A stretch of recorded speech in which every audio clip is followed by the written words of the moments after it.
Hi everybody, welcome to Shivers. Today we are reviewing the new movie Tarot, which was released a week early on May 3rd, 2024. I have a lot to say about this video, so if you want to get to the final rating, just skip to the end and you'll be able to hear that.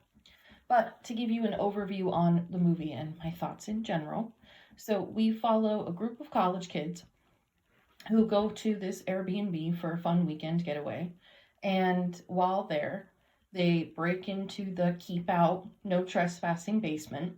In the basement are all of these tchotchkes, these antiques, these vintage items, and on one of the shelves is this wooden box with very cryptic imagery on the cover of it, and inside the box are tarot cards, all hand painted, very pretty, very old.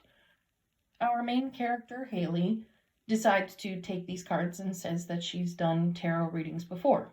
So they all go in the living room and she decides to use these tarot cards to do horoscope readings.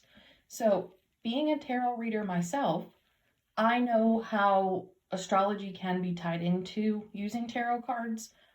However, that's very, very, very uncommon. So, right off the bat, for this movie to be called Tarot, when the entire thing revolves around the horoscopes and astrology, seems kind of silly. So, she does horoscope readings for all of these people, all of her friends, and is very specific in her messaging to them. So one of her friends, she says, I see you climbing a ladder to success. Trust the High Priestess, which is the card she got, and follow your intuition up the ladder. Another one is the Hermit. Make sure you're following your own light, trusting your own steps. Otherwise, you'll end up on the wrong tracks.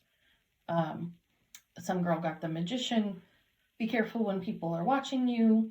Another person got the Hanged Man, etc., etc. So all this very specific messaging that, of course, is going to come back later. So we follow all of them home, and they live in Boston. The first girl, her name is Elise. She's the one who got the reading about the ladder. She goes back to her college campus, goes into her sorority house, and somehow, someway, she's the only person there. She's on the phone with her girlfriend or friend and hears the attic ladder come down. So, of course, she goes over. Hello? Is anybody there? Climbs up the ladder, nothing. Takes a shower, comes out, the ladder is back down. So she climbs back up again and sees all of these candles lit, and in front of her is this very scary image of the High Priestess from her tarot card. She falls off the ladder, and then the High Priestess grabs the ladder and smashes it into the back of Elise. So she's our first victim. So the words that were uttered by Haley were verbatim how Elise would die through the ladders of success. So all of the students are, of course, very upset, all these friends, and they don't start seeing patterns until the next person. So Lucas is the next person. He's the one who got the reading of the Hermit and being on the wrong tracks. So he is on his way home the following night, goes to a subway station. Again, they live in Boston. Not a soul in sight in a subway station at night in Boston. He then looks down the hallway and sees this sort of looks like Grim Reaper with just a little lantern, and it's the Hermit, and it's coming after him. Very scary imagery, and it chases him into the restricted section of the subways. So all of the imagery that's on the wall, that's graffitied, is all about ending up on the wrong side of the tracks. His astrological sign is spray painted all over the place, so that level of detail is really nice. But then he ends up getting hit by a subway because he's trying to run away from the Hermit.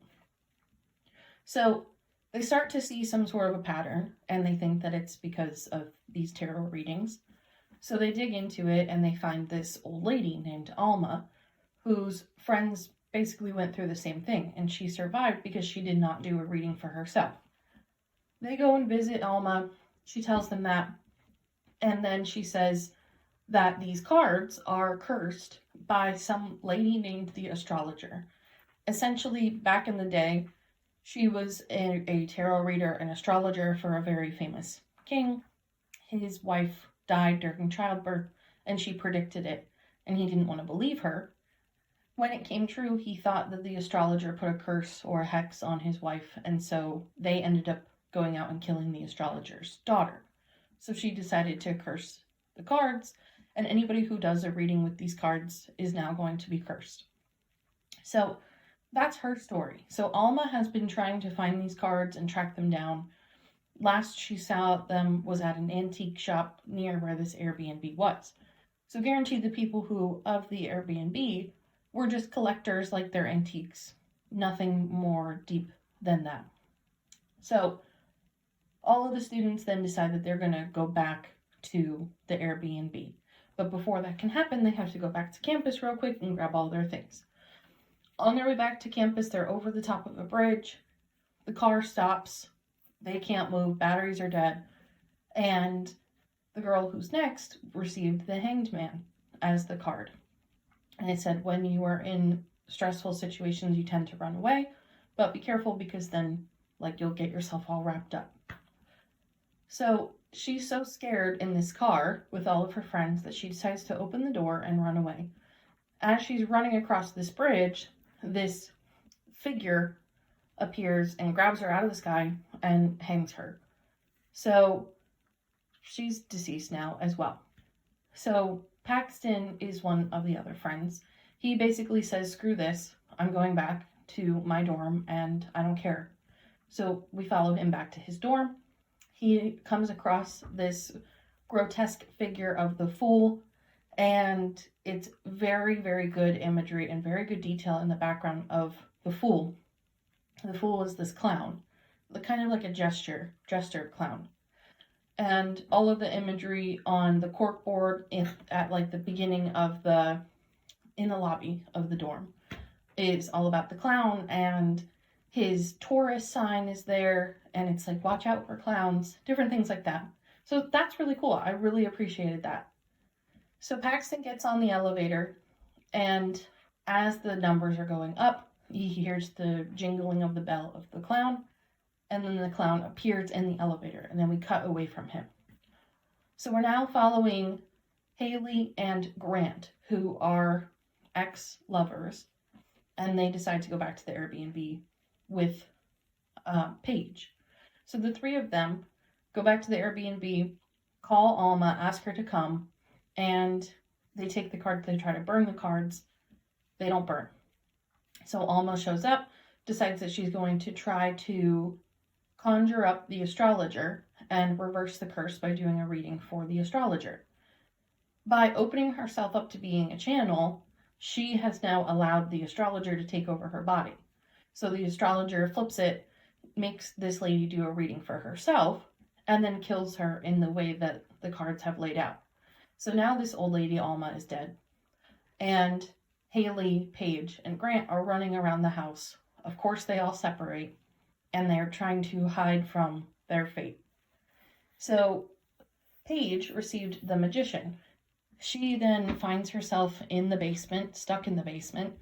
She moves aside this curtain, and there's this audience in front of her that looks like mannequin people, and the magician is on the stage. So she tries to run away from him and hides in a box. He then picks up the box and carries it on stage with her in it and saws the box in half. So she's now deceased by the magician. So Haley and Grant are the last two people alive, and Haley decides that she's going to try to do what Alma tried to do. So Haley lays out all of the cards for the astrologer, calls her forward and says, I'm doing this reading for you. She does it, she breaks the curse, and seemingly all is fine.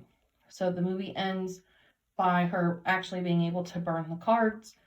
She and Grant drive away, and Paxton, who we didn't see actually die in the elevator, is alive because somehow, some way, his roommate opened up the elevator, and because somebody outside of these readings saw him, then he was totally fine.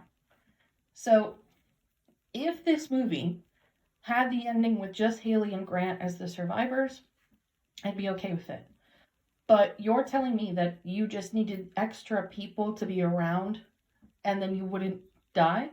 That defeats the purpose of being able to kind of break the curse and break fate. Like, you would be dead anyway. So, not a big fan of the ending. But all in all, I thought it was very cute. I rewatched Countdown, and it is very similar to Countdown. I think that this movie and Countdown both are really good ways of bringing Gen Z to the table in slasher format in terms of like Final Destination for a modern, less gory fan audience. This felt like a good pumpkin candle, rainy day type of slasher. It's not very deep in terms of being thought provoking, but there are pieces to it that just make it fun.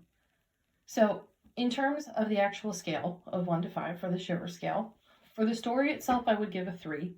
I think because you have Final Destination, because you have Countdown, because you have all of these can't fight fate, can't fight curses type of stories, it doesn't make it too terribly original. For originality, I gave it a 2 for that exact same reason. I would also go a step forward when it comes to the story itself because astrology and horoscopes are so trendy that I think that's what made this desirable for audiences. But in terms of calling a story tarot, like I said before, there's no real point. Like, call it horoscopes, call it astrology, something different, not tarot. You're not doing actual tarot readings, you're just using the cards. So, for acting, I would give it a 4. I think Paxton was a very bad actor. I think a lot of them could have been a whole lot better. They felt very much like B-movie actors. They're certainly not the worst actors that I've ever seen, but they could be better.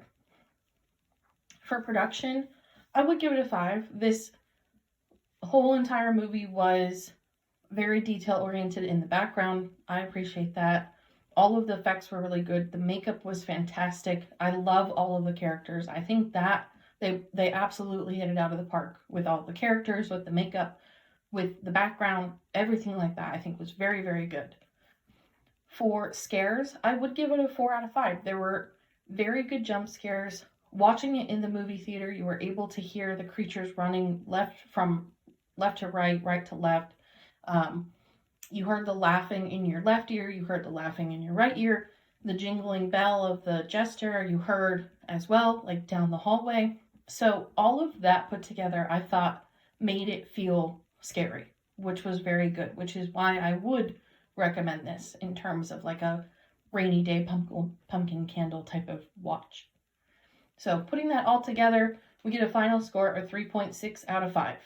I think that this is a fun movie. I think it is good for a nice casual movie night where you're playing it in the background, doing other things, carving pumpkins even. I think that's what it feels fun for. And I do always appreciate a good fate-driven type of movie. How do you fight fate? So I really didn't mind it at all, especially compared to a lot of the movies that have come out already this year, like Imaginary and Night Swim, which were just so bad. So yeah, let me know in the comments what you thought, if you saw it, if you watched it, if you liked it, if you hated it, and let's talk some more about it. But thank you for listening, and stay tuned for a new release and a new update on Wednesday for the Shivers podcast.